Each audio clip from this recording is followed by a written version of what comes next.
علاوہ باہر میدان میں غیر مسلم کو اس نیت سے لانا کہ اس کو ہم اسلام کی تبلیغ کریں گے، اسلام کی باتیں سنائیں گے، یہ جائز ہے، بلکہ کار ثواب ہے، کوئی حرج نہیں اس کو دعوت دی تو۔ بعض اوقات غیر مسلم آتے ہیں، مسلمان ہو بھی جاتے ہیں۔ میرے آقا صلی اللہ تعالی علیہ وآلہ وسلم نے بھی تو کوہ صفا پر تشریف فرما ہوئے تھے اور غیر مسلموں کو جمع کیا تھا، کفار قریش کو، اور ان کو دعوت دی تھی۔ یوں کہیے کہ وہ اسلام کا سب سے پہلا اجتماع تھا جس میں غیر مسلم جمع کیے گئے تھے اور ان کو دعوت دی گئی تھی۔ قبیلے کے تھے وہ، قبیلے قریش کے۔ واللہ تعالی اعلم ورسولہ اعلم عز وجل وصلی اللہ تعالی علیہ وآلہ وسلم۔ صلو علی الحبیب صلی اللہ تعالی علی محمد۔ السلام علیکم ورحمۃ اللہ وبرکاتہ۔ وعلیکم السلام ورحمۃ اللہ وبرکاتہ۔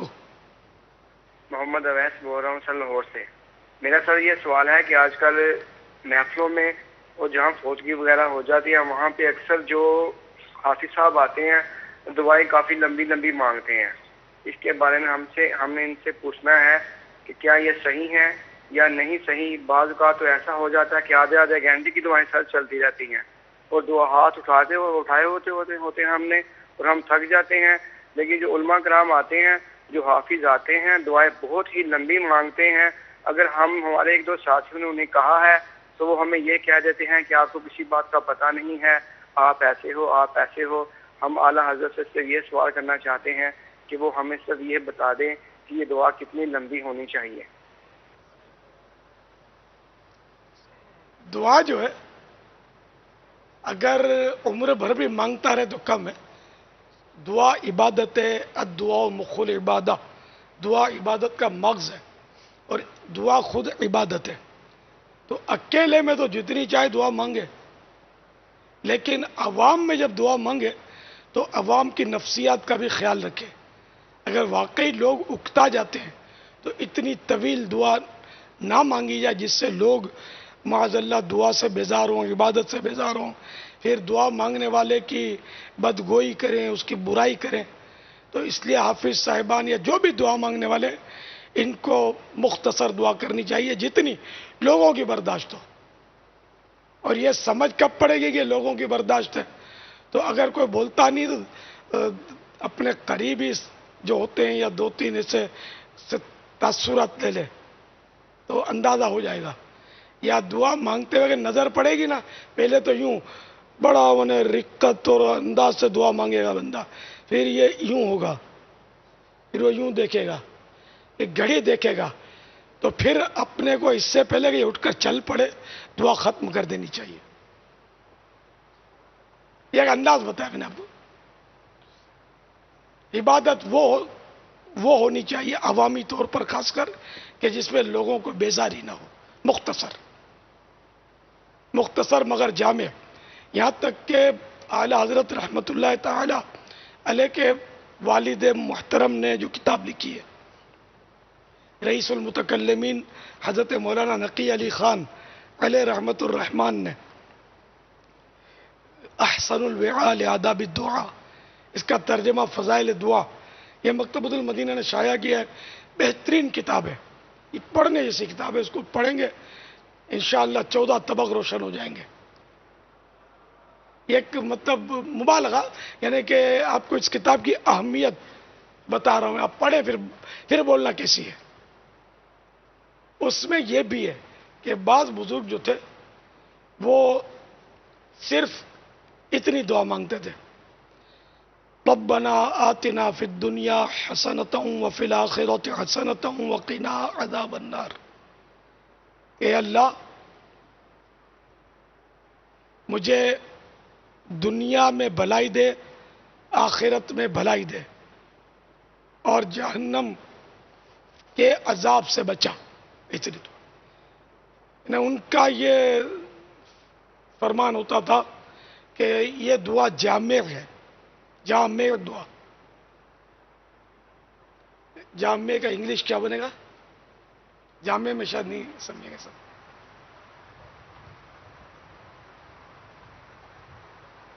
ارے یہ وہ دعا ہے کہ اس میں سب کچھ آ گیا کہ یا اللہ مجھے دنیا میں بھلائی دے. تو دنیا کی بھلائیاں، آخرت میں مجھے بھلائی دے، آخرت کی بھلائیاں، جو مطلب ہے نا کہ ہمارا حصہ ہے. ہر بھلائی کی دعا نہیں کر سکتے، اس میں ہر بھلائی کی دعا نہیں ہے، کیونکہ نبوت بھی بھلائی ہے، تو نبوت تو نہیں ملے گی اب. یا اللہ مجھے ہر بھلائی دے دے، یہ دعا مانگنے کی اجازت شریعت نے نہیں دی. تو بہرحال یہ دعا بہت جامع ہے. اس میں یوں کہو کہ بندے نے سب کچھ گویا مانگ لیا، بہت کچھ مانگ لیا. اور جہنم سے پناہ دے. جب مسلمان کو جہنم سے پناہ مل جائے گی تو اندر اسٹوڈا کی جنت مل جائے گی. آخرت کی بھلائی مانگی تو اب یہ کہ قبر میں بھی امن مل جائے گا، قیامت میں امن مل جائے گا. آخرت یہ منزل جو ہے وہ مرتے ہی شروع ہو گئی نا، یہ برزخ. اب یہ دنیا کا حصہ نہیں ہے، ابھی ہم آخرت کی طرف نکل گئے مرتے ہی. یہ دعا بہت بہرحال جہاں میں صرف اتنی دعا مانگتے تھے. اب اگر آج ہم اتنی دعا مانگے، امام صاحب بولے کہ وہ مدنی چینل پر آیا تھا یہ جامع دعا ہے، تو یہ دعا مانگ کر امام ہاتھ پھرا لے تو بیچارے کی نوکری چلی جائے. آج کل کے دور میں یہ بڑے بوڑھوں کے پلے ہی نہ پڑے گا. یہ مولانا اپنی آسانی کے لیے بتاتا ہے کہ یہ جامع دعا ہے. ہم نے آج تک نہیں دیکھا فلاں پیر صاحب فلاں بزرگ تو یہ بھی دعا مانگتے تھے، وہ بھی دعا مانگتے تھے، یہ بھی دعا مانگتے تھے. قرآن میں یہ دعائیں ہیں تو کیا یہ سب غلط ہیں؟ حدیث پاک میں یہ دعائیں تو سب غلط ہیں؟ تو کوئی دعا قرآن و حدیث کی غلط نہیں ہے. اور جو اس ایک دعا پر اکتفا کرتا ہے، یہی دعا کرتا ہے، اس کا معنی ہرگز یہ نہیں کہ یہ ساری دعاؤں کو غلط کہہ رہا ہے. نماز میں کتنی دعائیں پڑھتے ہو؟ ایک ہی تو پڑھتے ہو درود ابراہیم کے بعد. تو ایک دعا پڑھنا کہ ساری دعاؤں کو غلط کر دیتا ہے معاذ اللہ. تو یوں لوگوں کی نفسیات کا خیال رکھیں اور لوگ فطرے میں نہ پڑیں، بک بک میں نہ پڑیں، برائیوں میں نہ پڑیں. دعا اتنی مانگنی چاہیے کہ نہ اپنے اوپر بوجھ ہو نہ دوسروں پر بوجھ ہو. عام عوام جو ہے نا، یہ آپ کو شاید اس کا اندازہ ہو کہ آپ عربی میں جو بہت پیاری پیاری دعائیں قرآن و حدیث کے اندر، وہ دعا کریں آپ. اور جب آپ یہ دعائیں چند ایک کرنے کے بعد جب آپ ان کی اپنی زبان میں، چاہے سندھی میں ہو یا پنجابی میں یا اردو ان کی سمجھ میں آتی ہو نمازیوں کی، اب آپ ان کی زبان میں دعا کریں گے نا تو ان کا بڑا تیز آمین نکلے گا. تو یہ بھی ایک میں نے غور کیا ہے کہ لوگوں کو عربی دعا، ان کو یہ نہیں پتا ہوتا کہ عربی میں مولانا کیا مانگ رہے ہیں. تو وہ دعائیں تو چھوڑنی نہیں چاہیے جو دعائیں قرآن و حدیث میں بیان کی گئی ہیں. لیکن کیا آپ کو لگتا ہے کہ جو عوام ہیں ان کی زبان میں بھی چند ایک مختلف مواقع پر دعائیں کر لینی چاہیے؟ کوئی حرج نہیں اس میں نیت بس بنانا مشکل ہوتا ہے. عوام کی زبان میں جب دعا مانگتے ہیں نا تو اس میں یہ ہوتا ہے کہ جیسے ہم اردو میں دعا مانگیں گے، اردو عام طور پہ پاکستان میں لوگ سمجھتے ہیں اکثریت، اردو میں دعا مانگیں گے تو بعضوں کا ذہن یہ بنے گا اردو میں دعا مانگیں گے تو یہ خوش ہوں گے، تو اللہ کی رضا کی طرف سے توجہ ہٹی، بارہا ہٹ جاتی ہے. پھر یہ کہ ایسے الفاظ بولتے ہیں کہ جس سے ان کو رقت آئے. اچھا پھر یہ ہوتا ہے کہ اگر کسی کی رونے کی آواز نکلی تو ہماری دعا کی آواز بھی تیز ہو جاتی ہے. اس طرح نعت خوان کا حال ہوتا ہے کہ وہ زور سے سبحان اللہ بولا تو آواز اس کی تیزی آئی، اور اگر کسی نے او کہا رونے کی آواز نکالی تو نعت خوان کو تان چڑھتا ہے، اور پھر وہ گلا پاڑتا ہے بعض اوقات. تو یوں مطلب رضا الہی، یعنی جو میں نے پڑھا تھا مجھے یاد پڑتا ہے کہ جیسے دعا مانگ رہا ہے تو اس پہ خیر وہ تو ہے کہ مسجع مقفع الفاظ تکلف کے ساتھ نہ نکالے جائیں، یہ تو آداب میں سے اس کے. ایک حدیث پاک بھی ہے کہ سرکار صلی اللہ تعالی علیہ وآلہ وسلم کا ارشاد نہیں ہے، کسی صحابی کا یا تابعی کا ہے. ان کے بیٹے نے معقل بن یسار، یہ تو صحابی تھے رضی اللہ تعالیٰ عنہ، ان کے شہزادے نے دعا کی، یا اللہ مجھے جنت میں سفید محل دے جو سیدھی طرف پڑتا ہے، یا اللہ مجھے جنت کا وہ سفید محل دے جو سیدھے ہاتھ پہ پڑتا ہے. کچھ اس طرح کی دعا مانگی تو انہوں نے فرمایا کہ فالتو باتیں دعا میں جنت الفردوس کی دعا کر کہ یا اللہ مجھے جنت الفردوس دے، یہ سب سے افضل جنت یہ ہے. تو ہمارے ہاں دعاؤں میں فالتو باتیں بھی ہو جاتی ہیں. یہ دوسرا ایک عمل ہے نا باپا، یعنی دعا جو ہے نا یہ ایک عمل ہے، مطلب دعا بھی ایک عبادت ہے. الدعاء هو العبادہ، دعا عبادت ہے. الدعاء مخ العبادہ، دعا عبادت کا مغز ہے. تو دعا بھی ایک عمل ہے نا. اور ہمارے یہاں جس طرح دوسری عبادات یا دوسرے عمل کے بارے میں علم نہیں ہے، اسی طرح دعا کے بارے میں بھی علم نہیں ہے. دعا کیسے کرنی چاہیے، کن الفاظ کے ساتھ کرنی چاہیے، کون سی دعا افضل ہے، کون سا وقت افضل ہے، کیا توجہ ہونی چاہیے، تو اس کا علم اگرچہ عوام میں نہیں ہے. لیکن جس طرح آپ نے بھی کچھ دیر پہلے ارشاد فرمایا کہ دعا مختصر یا مطلب جو بھی ایک امام صاحب یا جو بھی دعا کرنے والے ہیں ان کو عوامی لحاظ رکھنا چاہیے. آپ کو لگتا نہیں ہے کہ دعا سے بھی ایک تعداد ہے جو آگے پیچھے ہوئی، یعنی کہ چلیں آپ کو اجتماعی طور پر دعا میں زیادہ دیر لگ رہی ہے اور آپ کو کہیں جانا ہے، تو جناب آپ نے اکیلے میں بیٹھ کر اللہ تعالیٰ سے کتنی دیر تک دعا کی؟ یہ حدیث پاک میں جو میں نے صحابی کا نام لیا نا، تو نام میں فرق تھا.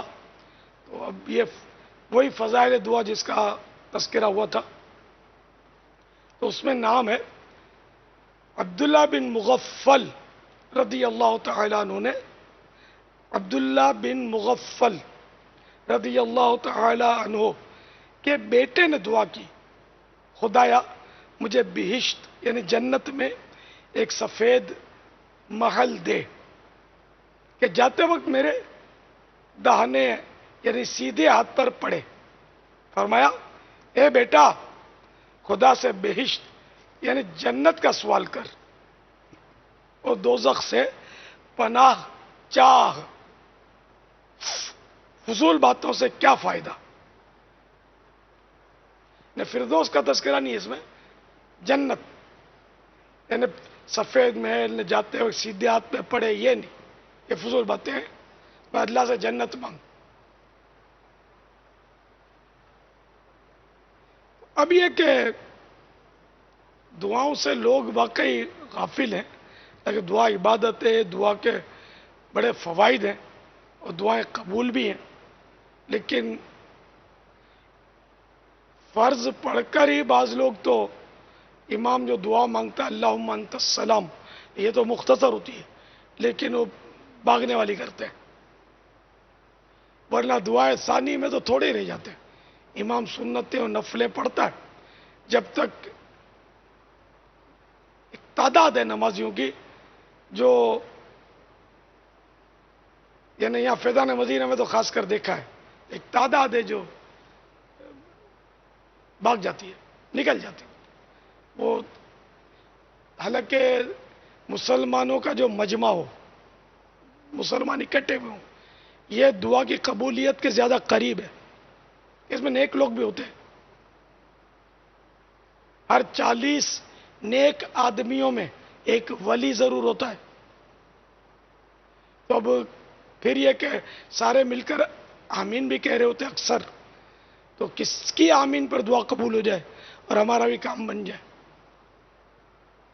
پھر امام یہ عام طور پر اچھا آدمی ہوتا ہے لوگوں سے، جب بھی اس کو امام بنایا جاتا ہے تو وہ ہماری نمائندگی کر رہا ہوتا ہے اللہ کی بارگاہ میں.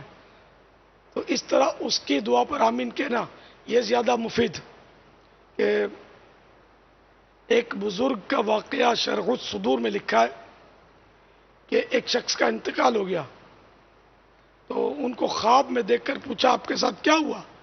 تو انہوں نے کہا کہ فلاں بزرگ ہمارے محلے میں آئے تھے یا ہماری مسجد میں آئے تھے، تو انہوں نے دعا کی، تو آمین کہنے والوں میں بھی شامل تھا، میں بھی آمین آمین کہتا تھا. تو ان کی دعا پر آمین کہنے کی برکت سے اللہ نے میری مغفرت فرما دی. تو یوں بزرگوں کی دعائیں تو ظاہر ہے کہ اپنی جگہ پر اہمیت رکھتی ہیں. تو یوں سب کے ساتھ دعائیں مانگی جاتی ہیں اس میں، اور اکیلے میں مانگی جاتی اس میں، یہ فرق ہوتا ہے. تو جب بھی امام دعا مانگے دعا ثانی، اگر مجبوری نہ ہو تو اس کے ساتھ شریک ہو جانا چاہیے، بھاگنا نہیں چاہیے. چند منٹ ہی کی تو بات ہے.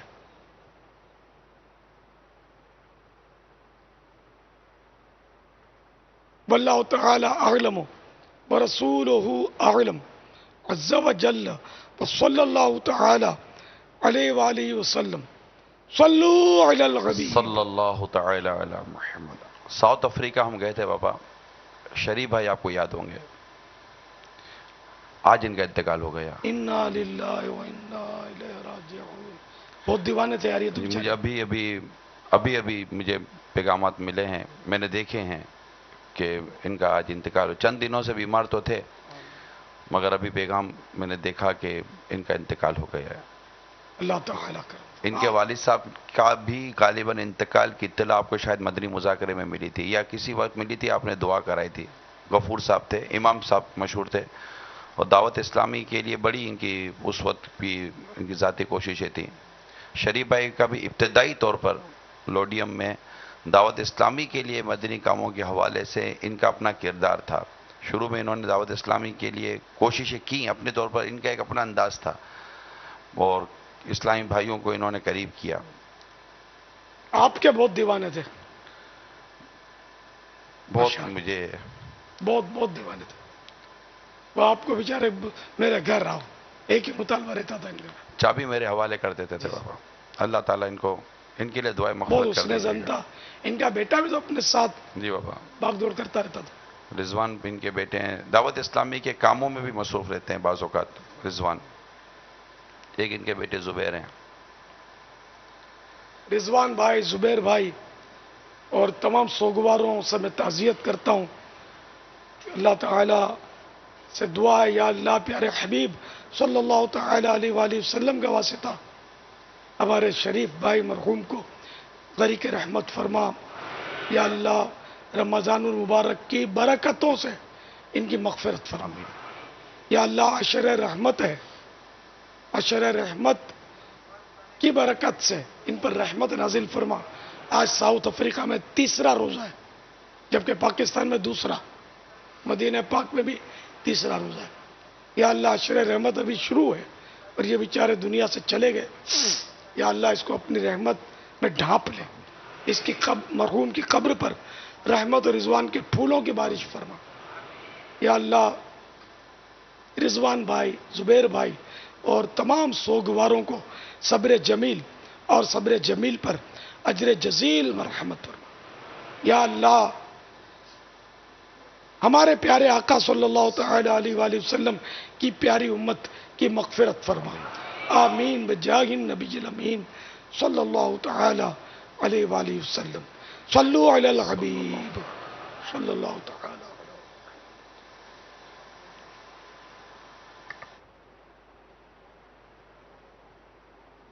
السلام علیکم ورحمۃ اللہ وبرکاتہ. وعلیکم السلام ورحمۃ اللہ وبرکاتہ. محمد نعیم عطاری اٹلی کے شہر بریشیا سے عرض کر رہا ہوں. باپا جان کی خدمت میں یہ سوال عرض ہے، جو اسلامی بھائی حجام کے پاس داڑھی کی سیٹنگ کروانے کے لیے جاتے ہیں اور حجام اس کو حد شرعی سے زیادہ کم کر دیتا ہے، اس کے بارے میں مدنی پھول عطا فرما دیجیے. جزاک اللہ خیرہ. ہیئر ڈریسر کے پاس داڑھی سیٹ کروانا تو جائز ہے، لیکن اپنی داڑھی کو ایک مٹھی میں سنبھال لینا چاہیے.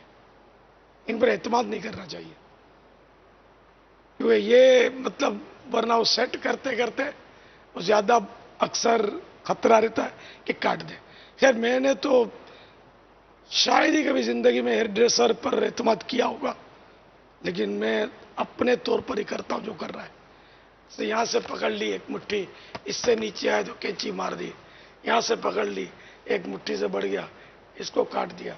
تو اس طرح کی میں خود اپنے طور پر ترکیب کر لیتا ہوں. زلفیں بھی عام طور پر ہیئر ڈریسر کو بنانا نہیں آتی، کم ہیئر ڈریسر ہوں گے جن کو آتی ہوں گی. وہ یہاں سے کاٹ دیتے ہیں، سائڈوں سے نہیں کاٹا جاتا.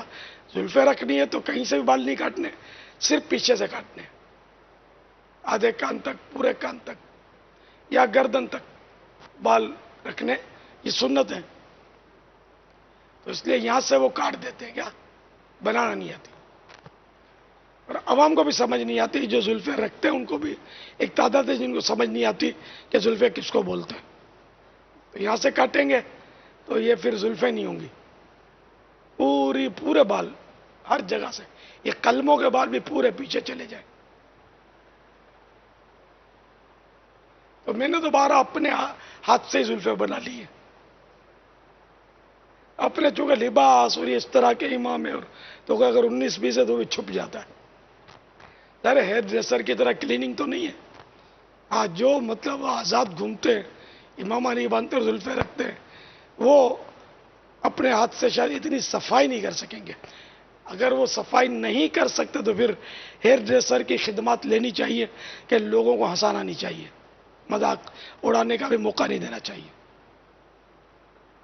تو میں تو خود بھی کبھی کیے ہیں، کئی بار کیے.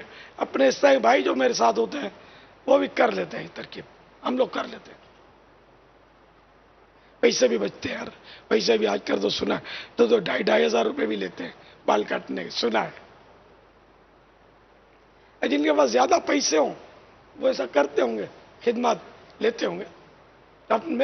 ہم کو ضرورت نہیں پڑتی. میں ظاہر ہے کہ میرے تو مسائل بھی ایسے ہیں حفاظتی امور کے کہ میں ہیئر ڈریسر کے پاس جا بھی نہیں سکتا کسی کی دکان پہ. صلو علی الحبیب. تو اب یہ کہ صلی اللہ تعالی علی محمد ایک مٹھی سے چھوٹی کرتا ہے وہ، تو یہ کرتا ہے، یہ گناہ کا کام کرتا ہے اگر ارادتاً یہ کر رہا ہے. اور اگر کوئی کرواتا ہے ایک مٹھی سے چھوٹی تو بھی یہ بھی گناہ گار ہے. اور داڑھی مونڈنے اور ایک مٹھی سے چھوٹی کاٹنے والے کی اجرت جو ہے یہ بھی خبیث کہلاتی ہے.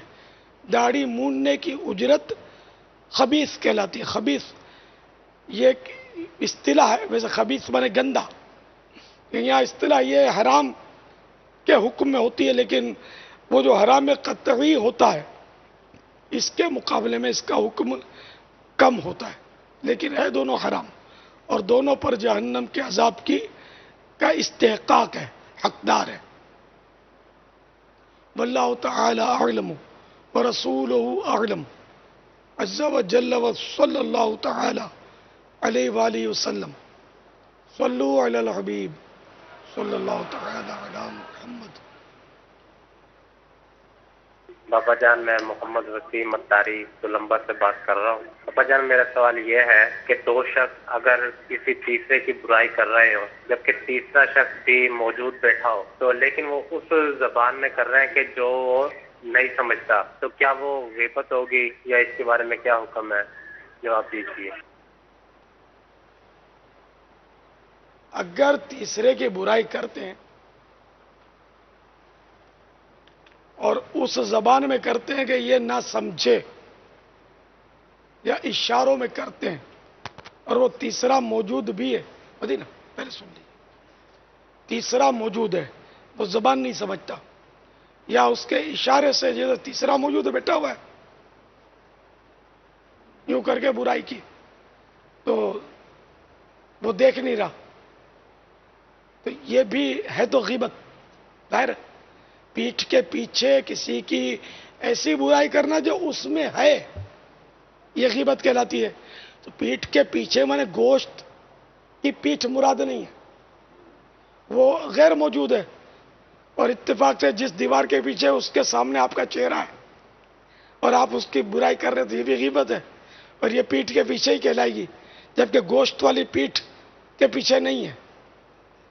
تو جب تیسرا کوئی موجود ہے اور وہ لینگویج نہیں سمجھ رہا آپ کی اور اس زبان میں آپ اس کی برائی کر رہے ہیں جو اس میں ہے، تو یہ غیبت کہلائے گی۔ واللہ تعالی اعلم ورسولہ اعلم عز وجل وصلی اللہ تعالی علیہ وآلہ وسلم۔ صلو علی الحبیب صلی اللہ تعالی علی محمد۔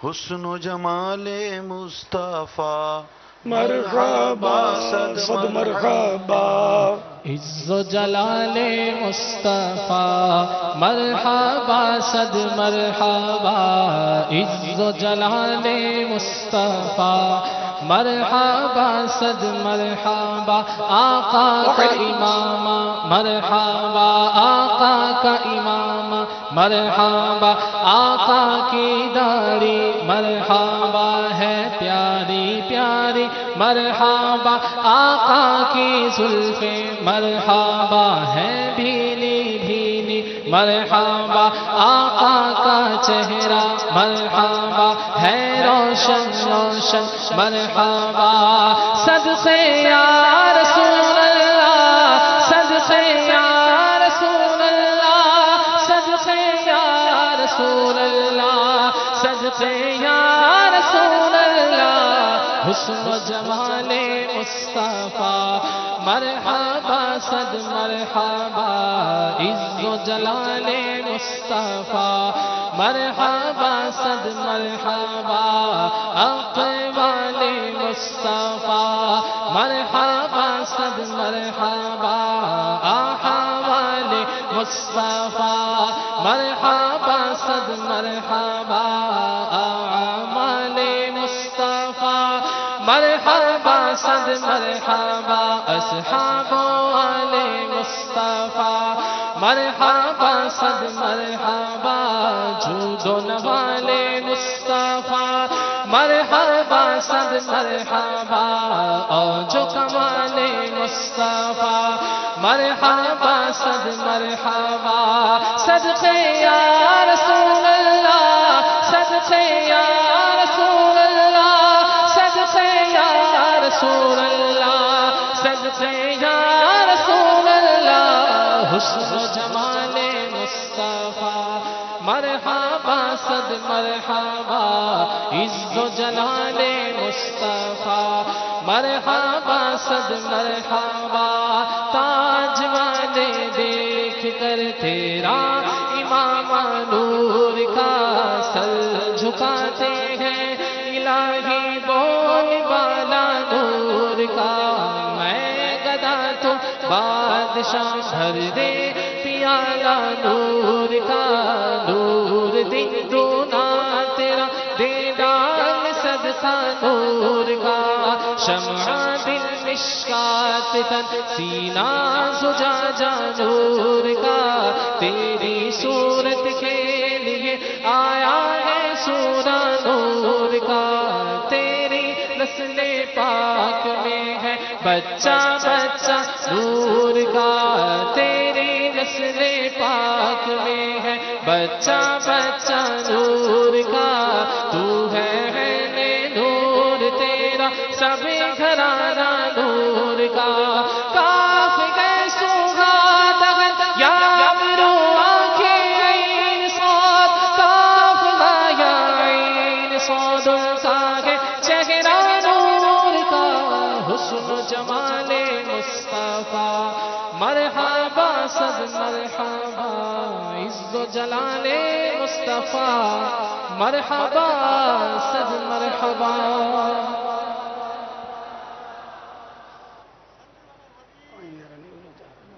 عالمی مدنی مرکز فیضان مدینہ سے ایک متقب اسلام میں سوال عرض کریں۔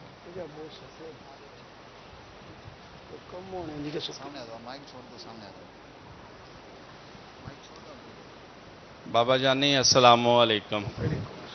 بابا جانی میں لاہور سے امین بھائی 1-2 منٹ۔